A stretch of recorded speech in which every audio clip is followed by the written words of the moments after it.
Hello, good morning. इकडे मी lighting लावायला घेतली होती. लायटिंग होती माझ्याकडे, पण एक्सटेन्शन नव्हतं. रद्वीच्या पप्पाने एक्सटेन्शन आणलं, त्यामुळे लायटिंग लावायला घेतली. इथे नवीन रूममध्ये शिफ्टिंगमुळे तिथे बोर्ड नसल्यामुळे मला एक्सटेन्शन लावावं लागलं. आणि इकडे रद्वीला मी संध्याकाळी असं चहा बिस्किट खायला घेतलं होतं. आणि शिवांश बघा कसं बघतोय ना. नंतर मी सुद्धा असं निवांत चहा बसून कधीतरी निवांत चहा असा घ्यावं वाटते आणि असं बसून छान चहा पिला.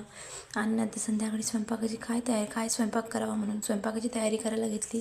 नंतर फ्रीजमध्ये आठवलं मेथी होती, तर मेथीचे पराठे करावं म्हटलं. छान मेथी अशी बारीक चिरून घेतली, धुवून घेतली आणि छान कैचीने अशी कट केली. आणि इकडे कणिकमध्ये ती मिक्स करून घेतली छान धुवून. नंतर अशा प्रकारे त्यामध्ये लसूण अद्रकची पेस्ट, ओवा, तिखट, मीठ, हळद तुमच्या आवडीनुसार तुम्ही त्यात काय पण टाकू शकता.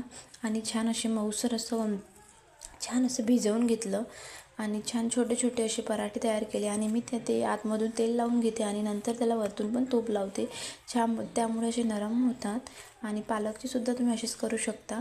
नंतर असे छोटे छोटे छान लाटून घेतले आणि अशा प्रकारे पराठे बनवले. आणि इकडे मी कणीस भाजायला ठेवलं होतं आणि ते सुद्धा मला खायचं होतं. असा होता आमचा दिवस. Thank you so much.